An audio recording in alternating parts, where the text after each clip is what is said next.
Eden and Echo Chapter 1 Raised by Wolves. My name is Eden, and I'm genetically engineered to survive. But I swear I'm not a monster, despite what the purebloods may say.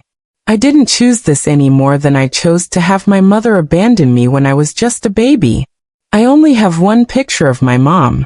I keep it around so I know who to punch if we ever accidentally meet. Not that I hold a grudge. She only left a newborn human to be raised by a couple of elderly hunds in the middle of nowhere. No big deal. I'm 20 years old, and taller than average at 180 centimeters, with a wiry quality to my muscles I'm not quite sure I like. I wish I was softer with a bit more up top. But due to my mother's genetics, I'm nearly as flat-chested as a Katzen. Just one more thing for me to thank her for. If this was Earth, and it was a different time, they would call me ethnically ambiguous because of my olive-toned skin and slightly almond-shaped hazel eyes. But there aren't many humans on Homeworld, so I'm practically unique. When I was very young, I went south to live with my Aunt Nymeria and her friends. Nymeria is my mother's sister, or so everyone says. Apparently they lost contact decades ago. Grandfather Braverhund, the Hund who first took me in, used his old police contacts to track Nymeria down before he died. Unfortunately, Nymeria wasn't the maternal type and dumped me on her friend Simon. Simon looks a lot like grandfather, which makes sense because they're both originally from Dobie. His fur is short and black with tan patches on his arms and legs in the typical Dobian pattern. He doesn't talk about his past much. I know he's enhanced, so I think he used to be a soldier. That would certainly explain the cropped ears. After Nymeria left, I started calling him Dad, the same way I call the elderly Huns who took me and grandmother and grandfather.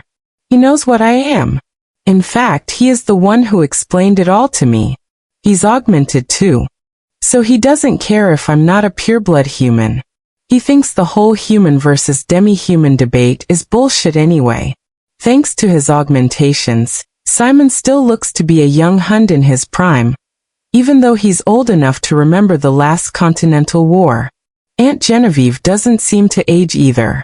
She's a hairless Katzen with yellow eyes and a pattern of dark spots on her skin like falling leaves. Nymeria said once that Genevieve Geneva, or Gigi as most people call her, had strong wine ant energy. I was too young to understand at the time, but as an adult I get it. Gigi is a free spirit with very bright flowing colorful clothes, and an even louder personality. She comes and goes as she pleases, never settling down. Gigi's clothing store in Coven is world famous, and may be designated as a site of cultural significance soon. Simon laughed when he heard that but got strangely quiet afterward. I could tell from how he was looking off into the distance with his jaw firmly set that he was thinking about his past, and it wasn't a happy memory. It's amazing how far the world has come since I was young. He finally said, "We truly are living in a golden age." Gigi explained it to me later over tea in the garden. The house Simon built for us had a few acres of garden with high walls for privacy. Simon is bitter because in Dobie it used to be illegal to be gay. They rounded them up and put them in the camps with the other undesirables like me. She paused and looked at me as if she was trying to reach a decision. "Tell me, my dear, have you ever seen a survivor's tattoos?" she asked, her voice going soft and quiet. When I shook my head no, she took a moist towelette from inside her purse and wiped away her makeup, revealing faded grayish-blue tattoos on the skin underneath her eyes. I used to wear them openly to show what I had been through, to show I wasn't afraid or ashamed, to remind people that it happened and there were still living witnesses. But now it would just show my age, and we can't have that, now can we? At school they had taught us about the genocide of the Katzen in Dobie. Millions of the felines were murdered in the space of just a few years. Everyone the Dobians didn't like had been rounded up and worked to death in concentration camps. Or worse yet, taken by that monster Gershwin for his experiments. The thought of what he had done to those poor prisoners made my skin crawl. It was a good thing they had hanged the bastard after the war. They said he had gone to the noose with a smile on his face. I had always been fascinated and disgusted by Gershwin. After all, he shared a surname with my grandfather. They were both braver Huns. Both Dobian. They might have even been distant relatives. You're chasing clouds again, Gigi said as she noticed me staring off into the distance. I was thinking about Gershwin, I replied, realizing that we had never spoken about the Katzen genocide. My grandfather was named Kerner Braverhund. I was wondering if he was related to Gershwin. Braverhund is a very common last name. Gigi reassured me. Don't worry, that was a long time ago and things are much better now. Do you know they say we're living in a new golden age? People kept saying that. The phrase seemed to have entered the public consciousness about a year ago, and everyone was repeating it. The idea that this was a new era of peace and prosperity apparently appealed to people's sense of vanity. They liked thinking that they were enlightened creatures, more evolved than the previous generation. But I had read my history, and knew what usually came after the golden age lost its shine. Gigi took my hand and squeezed it. Have you considered coming to work for me, or maybe joining Simon's company? We would both be incredibly lucky to have you.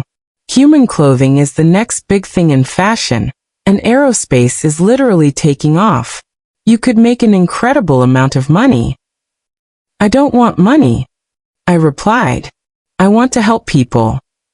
The hairless Katzen snorted. You don't care about money because you've always had it. No, that wasn't it at all. I didn't care about money because it wasn't important. It was just an electronic number in an account, a way to keep score. It was meaningless. I knew that Simon's company had pretty much cornered early space exploration when Haven fell. I also understood that being related to a titan of industry had afforded me a certain level of comfort and protection not enjoyed by other humans. But that was the whole point. You know I can't read your mind. Gigi snapped her fingers to call me back to reality. You have to talk to me if you want to have a conversation. I report for duty tomorrow. What's done is done. I'll start out as a basic patrol officer here in Porto City PD, and work my way up from there like Sacker did. Old Iron Hand? Gigi shook her head. You want to put my mind at ease about you joining the police force and you bring up Wolfgang Sacker? I frowned, not understanding why Gigi had suddenly gotten so irritated. Wolfgang Sacker was one of the most famous human police officers of all time. Why wouldn't I want to be like him? Let's just say that he wasn't the kind man you think he is. You aren't the only one with a good memory, and mine goes back considerably further than yours. Gigi finished her tea and set the cup down. Will they at least be providing you with a firearm? No. Most cops don't carry guns these days. It's just a vest, cuffs, stunner, and a baton. That should be more than enough. It's not like I'm on the hostage rescue team. And yet it makes me feel even less happy about you joining. I'll have Simon ask the lawyers to get you a weapons permit, so you can at least have something at home. Gigi pulled out her phone, and made a show of texting my dad. Like everything else she owned, it was ostentatiously over the top. The 5cm by 10cm phone was designed to look like a piece of gold bullion, and had her company logo stamped on the back. The stylized letters RKC gleamed in the light. In a world of wetware to wetware direct messaging, Gigi still preferred to use the phone for some unknown reason. He just texted back saying that he has time now if you want to join him at the company shooting range. She grabbed her purse. Come on, I'll have my driver take us. I was about to tell her that I didn't think Simon even knew how to shoot. Then I remembered his cropped ears. Why does King Aerospace have a shooting range? I asked as I slung my bag over my shoulder. Because golden age or not, there are still bad people out there in the world.